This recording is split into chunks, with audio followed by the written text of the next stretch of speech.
Welcome to another session with me, Vishilekha, lecturer in Mechanical Engineering, SRRS Government Polytechnic, Abraham. So, till yesterday, we have discussed something regarding the simple stresses and strains. So, previously, we have discussed in the last class tensile test, Hooke's law, elastic constants, and factor of safety. And today, we are going to discuss few problems on simple stresses. Okay.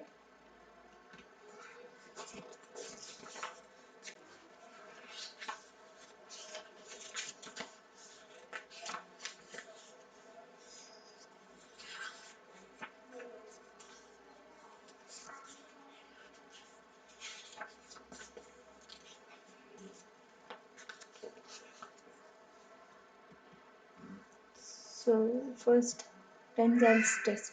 So for this, the tensile test is one of the important material testing experiment which is carried out on universal testing machine.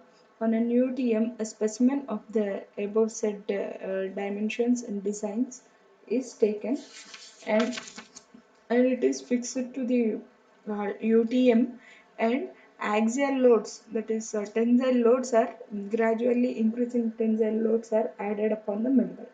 So during this course of time, initially the specimen will start showing its elastic nature, that is within a certain limit it will show that stress is directly proportional to the strain. Later on, it will start showing its plastic deformation nature. That is, after this elastic nature, the body will start uh, elongated. That is, its shape will get deformed slowly. A constant uniform deformation occurs in the body. After that, uh, the uniform deformation will be followed by a localized deformation. That is, the uh, the inner section where the thickness is very less, that is neck at the neck region. At the necked region, the workpiece will start deforming more and more, and it will break. So at last, where it breaks is called as fracture point. So we have discussed proportional limit, elastic limit, yield point, ultimate strength, and rupture or breaking.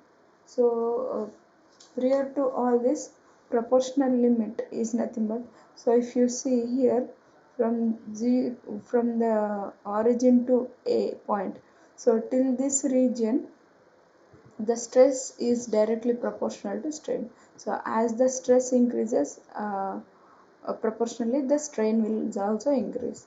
So this is proportionality limit. So till here the Hooke's law is obeyed perfectly. Next, after that you can see a point B, which is nothing but elastic limit. So till that point, even though the loading is occurring, the body behaves elastic in nature. Next comes this C. So with less change in the stress, the body will start deforming. That is, with the minimum stress, the body, the more strain is occurred. So the minimum stress at which the specimen will deform without noticeable increase in the load is called as this uh, yield point. So the yield point is denoted by C. After yield point, the body will start uniformly plastic deforming. So as you go on increasing the load up to certain limit, it will withstand the load before the fracture. So this is nothing but the ultimate tensile strength point or tensile strength point. So where the maximum stress can be withstood by the material without any fracture under the tensile load. So this is also called as maximum stress or tenacity. Now, uh, after this point D, beyond this point, the deformation is concentrated at only certain region. So till this point, this entire specimen was uniformly deformating.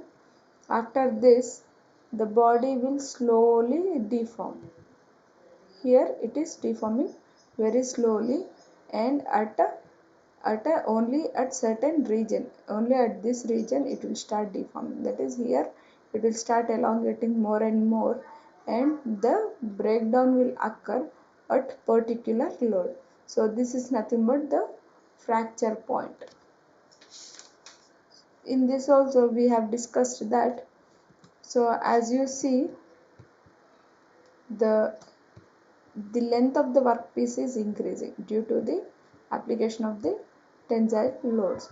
So this percentage elongation in the length is calculated by the formula LF minus L naught by L naught into 100, where LF is length of the specimen after fracture, L naught is initial gauge length or initial length of the specimen. There we also discussed that, see here, the cross sectional area of the workpiece is decreasing. Okay, initial diameter is more than that of final diameter at the fracture. So here percentage decrease in the uh, area is occurring. That is, reduction in the area is occurring. That is, phi is equal to A naught minus AF by A naught into 100. Okay, so next we have discussed something about the stress strain curve of a cast iron and also then mild steel piece. Next we have discussed Hooke's law.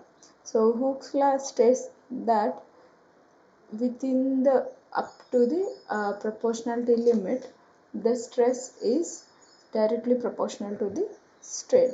So stress is directly proportional to the strain up to the proportionality limit. So proportionality limit is what? So as the stress, as you go on loading, the stress and strain will be proportionally increasing. So till that point, stress is directly proportional to the strain. So if I take stress is proportional to strain, I have to replace stress by strain is equal to certain constant. If I replace this constant by a term E, so this term is nothing but modulus of elasticity, or it can also be called as Young's modulus or constant of elasticity. Next, we have discussed the elastic constants, that is modulus of elasticity, modulus of rigidity and bulk modulus. Modulus of elasticity means the ratio of tensile stress to tensile strain, or compressive stress to compressive strain is called modulus of elasticity. It is denoted by E. Next, modulus of rigidity. It is the ratio of shear stress to shear strain. Okay. So if you are taking axial loads, it comes shear tensile and compressive. If you are taking shear stress, it comes modulus of rigidity.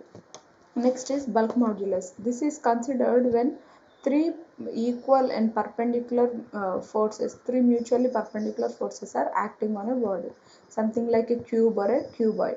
If you are considering that, so along its x, y and z directions, if some axial loads are acting, say, then the ratio of the direct stress to that of resulting volumetric strain is nothing but bulk modulus.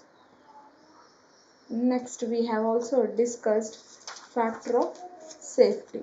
So factor of safety is nothing but uh, it is the ratio of ultimate stress to that of design stress, or ultimate stress to that of maximum working stress we have taken. Okay, so this is more significant in manufacturing of the components. So this is a very useful parameter to select the safe working stress or permissible stress while designing a component. Okay. So now after this we'll be discussing something about the problematic part of the problems in a simple stress and strain and modulus of elasticity.